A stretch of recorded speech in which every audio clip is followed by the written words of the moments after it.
In this video, I'm going to walk you through Lesson 5 of Unit P1 from Open Sci-Ed. Okay, we're going to navigate into this lesson by talking about a wind turbine power plant.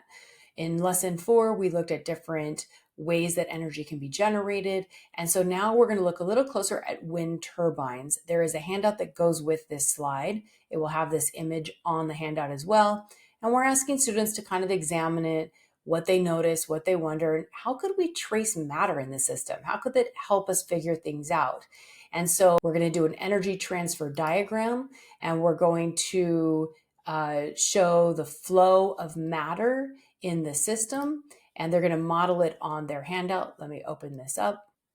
So you can see that this is on their handout. We're going to do this one as a class. The second one they will do with a natural gas power plant on their own.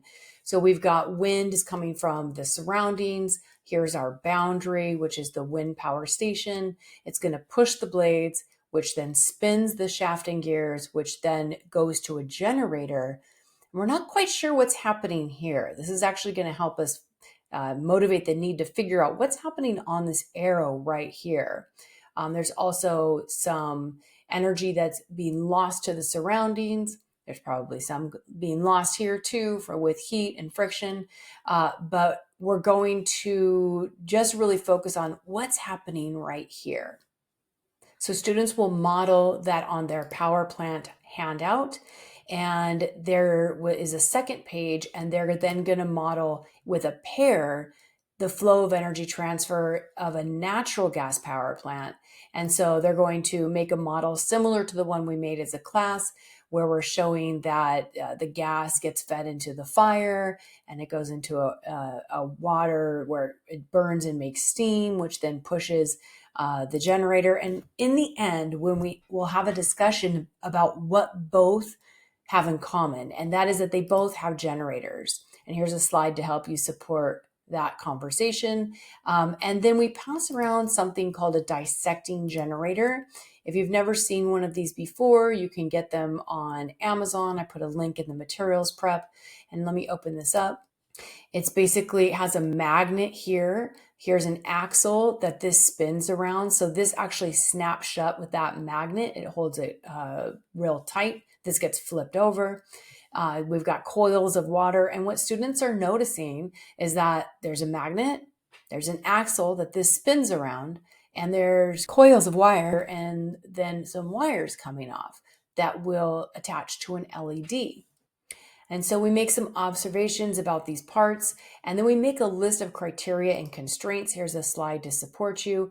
What would we consider success if we made a generator? And here's some sample responses. It should light up an LED. It should light up the power strip city we made. If it can light more bulbs, then it's more successful. Anyway, so basically it needs to light up an LED bulb. And so in groups, we build, test, and refine a generator using 4 challenges. Now, this I will go over a little bit more in the materials prep. Let me open this up. So basically, we have a nail with a steel nail with, these are 2 neodymium magnets. They are very, very strong. So using this putty, sticky tack, modeling clay kind of helps keep them in place. But I will say, sometimes they're too strong to be held in place, but let students kind of explore with this. I have used scissors that are blunt child scissors to kind of separate the magnets with students before and with teachers. You might want to try other magnets. I talk a little bit more in the materials prep, but these magnets can be a little troublesome. So anyways, you spin this nail and you really need to flick it to make it go fast.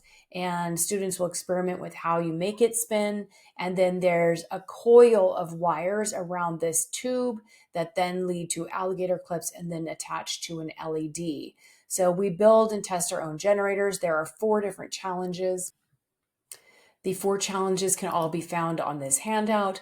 They're going to be testing the way the magnets are set up, how you spin it, how many coils. So there's 4 different tests. Definitely go through this before you do it with students. You might want to revise this handout to make it work with the materials you have. So once we're done with these challenges, we're going to debrief the generator investigation, and we're trying to figure out what factors seem to affect the energy output. And you will see that the position of the magnets, the speed of the nail, and the number of coils all affect how much electricity is generated. And we can tell because of how much it lights up that LED light. So then we're going to do an investigation. We're going to kind of take apart the parts of the generator and test different things to see how it affects a compass or multiple compasses, to investigate the parts and kind of figure out where this energy is coming from. And so there are several different compass investigations. These are done as a class. And so you will, test what happens when you spin the generator, what happens when you use a hand crank generator, which doesn't really move the compasses too much. This does move the compasses. We put the coils next to the compasses, and the coils don't do anything. But when we connect that hand crank generator to the wires, now it does something. You can see the compasses are moving. So it's not the hand crank generator that's making the compasses move. It's something about these coils.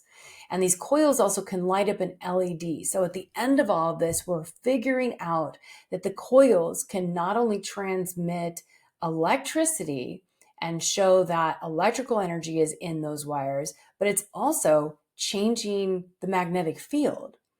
And so that's what we're kind of using all these parts to figure out. So then we keep a poster to keep track of what we figured out. This is done as a class, and this is also not going to be done in the same day, most likely, as your generators. They each are going to take a separate day. And so you create a poster. When we tested the magnets, it moved the compasses. When we put the coil by itself by the compasses, nothing happened. So it's kind of like a trial and error, and we're keeping track of it. And we figure out that the generator is transferring magnetic energy into electrical energy in the wire coil. And we build understandings about what fields are, and we're going to add this to our personal glossaries. So then we make connections between matter changes and energy transfer, and we sketch another energy transfer diagram. It's going to look something like this. You can have students do this in groups, or you can have students or do it as a class. You can even have them do it individually if your students are there already. But what we're looking at is when you turn matter, you turn the nail and it moves the magnets. These are all matter, that it actually changes the energy. And often matter and energy changes work together. And so there are changing fields that happen. And we know that because the magnets are changing directions. And that changing magnetic field does something to the coil. And there's definitely electrical energy that's here. So something is happening here that we're not quite sure how that changing field is making electrical energy in the coil, and then how that coil is then moving electrical energy through the wires. So we do know that moving matter moves the magnets inside the generator and causes energy transfer into the wires through changing fields, but we're not sure about this. So we discuss that energy and matter connection with those diagrams as a class, update our progress trackers, and then we consider what's happening inside the wires. And that's just going to leverage that model with those question marks. What is happening at those places where the question marks are? Okay, so big lesson, lots of investigations and a lot of prep. So let's watch that materials prep video next.